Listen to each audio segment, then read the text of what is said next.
Hello there, people of the internet. The temperature's starting to drop and I'm getting kind of cold and that wind is not helping. I'm out here with a table that have a bunch of guns on them, and one of these that I have on here is a sporterized Carl Gustav rifle chambered in 6.5 by 55, 6.5 Swede. This right here is a very nice rifle. But this reminded me of a conversation that I had with a younger guy. He's old enough to be able to get himself a rifle, but younger than I am. But with this new generation of gun owners that we have, they seem to think that cartridges like the newly produced 6.5 Creedmoor are the absolute bee's knees. And whenever I was talking to this younger gentleman, he was talking about how literally nothing else compared. And I was just kind of like scratching my head, and he said, this is new technology. It is the next cutting edge advancement in, firearms, in projectiles. And I was like, have you ever heard of the 6.5 Swede? And of course, he's never heard of it. The 6.5 Swede is not something that is cheap to shoot, and it's kind of difficult to find. Nothing out here that I have is free, so if you want to support my work, links to Utreon and Patreon are in the description below. 6.5 Swede, on average, I will give it a caveat, is going to travel probably about 50 to 75 feet per second slower than 6.5 Creedmoor. So there is a little bit of a change. But 6.5 Swede is outlandishly similar to 6.5 Creedmoor in terms of ballistics. They both fire a 2.64 diameter projectile, and depending on the loading it is that you're using, that's going to dictate how fast it is that they're traveling. The beauty about cartridges nowadays and cartridge technology is you can get basically anything traveling at whatever velocity it is that you're wanting it to travel at. But if you use the same exact loading in 6.5 Creedmoor and 6.5 Swede, they're going to basically do the exact same thing. 6.5 Swede was created in 1894, I think, so it's definitely got a little bit of longevity over the 6.5 Creedmoor. 6.5 Creedmoor came out in 2008, I think. I might be wrong on that, but I know it is a relatively new cartridge.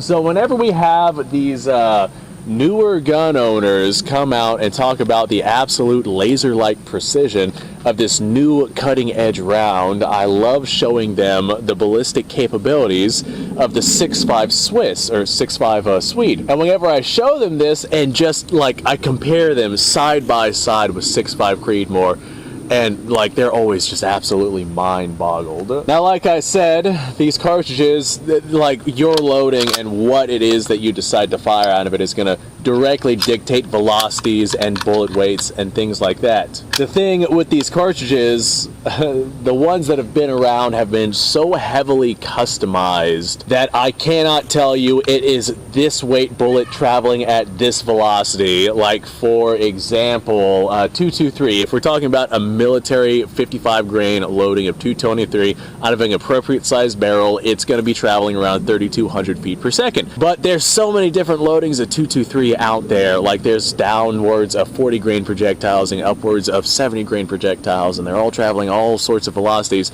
and there's all different sorts of barrel lengths out there. Like, if you're shoving 223 in a 7.5 inch barrel, that's going to be very, very different than out of a 24 inch barrel. Those are two, like, opposite ends of the spectrum, but hopefully you guys see what I'm saying here. Whenever it comes to the 6.5 Swede and 6.5 Creedmoor, if you put both of them with the same loading and put both of them in the same barrel length and the same style of rifle, then you're going to be amazed at just how incredibly similar the performances are. I guess the similarity that I would compare it to is like just how similar the military loadings for 30-06 is to 7.62 by 51. And the reason why that is the case is because that's what the military was going for. Now, I think the 30-06 travels like 50 to 75 feet faster on average, the military loadings, than 7.62 NATO. However, it's still a 150 grain projectile, and it's still pushing relatively the same velocities. That right there is probably the closest thing that I would compare it to besides like 6.5 Creedmoor to 6.5 Swede. The 7.62 NATO came out sometime in the late 50s, I think. And 30-06 came out in 1906, so it's definitely an older cartridge that has a lot more longevity on it than the 7.62 NATO projectile does. So that is a really good comparison when I am comparing other cartridges besides 6.5 Creedmoor and 6.5 Swede. It does basically the same thing, it's just a newer technology and a newer cartridge. Be like you and me. And we've heard of these old school surplus cartridges, like, for example, 8mm Mauser. I got me a Turkish Mauser right here. Or 7.62 by 54 rimmed, which is still being used in, you know, military service even to this day. Whenever we, like people, me and you, we know about these old school military cartridges, and 6.5 Swede is a very good example of that.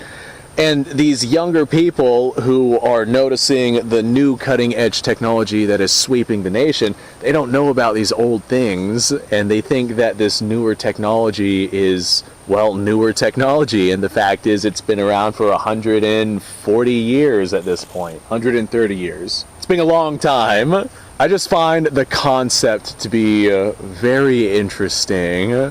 People think that they have the next greatest thing, and they think that technology has advanced to the point to where we are able to achieve things that would not normally be achieved.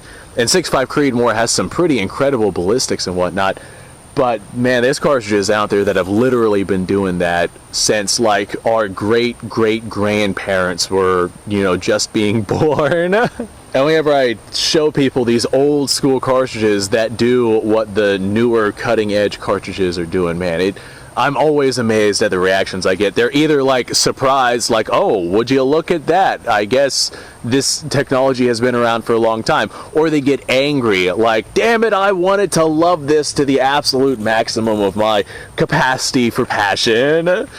And yeah, there's people out there who love the 6.5 Creedmoor, but they despise the 6.5 Swede. I've literally seen that happen just because the 6.5 Swede is a good representation of how the 6.5 Creedmoor is not it is not a newer technology. We've been dealing with it for a long time, and that's just one of the 6.5 rounds. There's 6.5 Carcano and 6.5 Jap and, you know, things like that out there that fire a 6.5 diameter projectile as well, albeit slightly different projectiles. Like, for example, the 6.5 Carcano is a 2.68, but like, we're really splitting hairs here.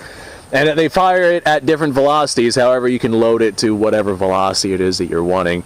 Nowadays, we have just things like our cartridge technology is to the point to where we can load whatever it is to achieve whatever we want it to achieve. But if we're talking like the same exact loading, the 6.5 by 55 Swede is damn near identical to the 6.5 Creedmoor, like very minimal differences.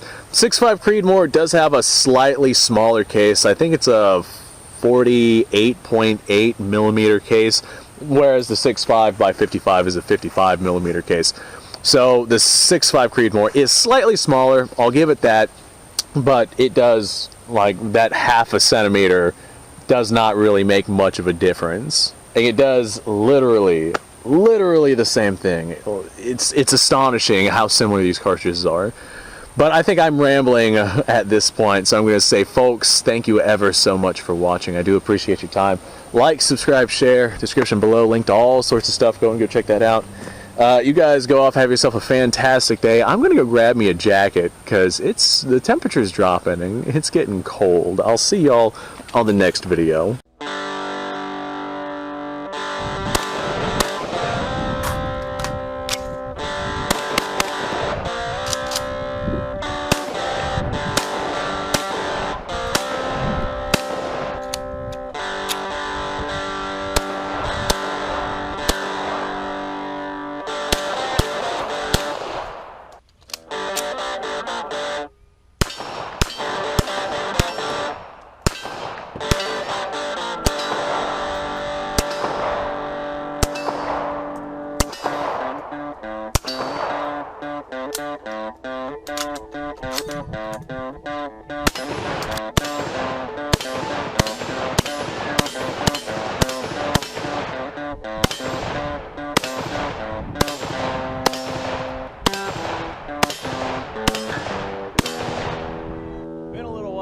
I've done this.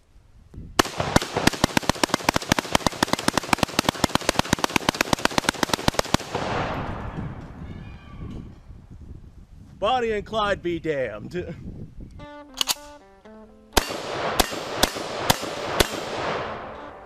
poor man's Garen.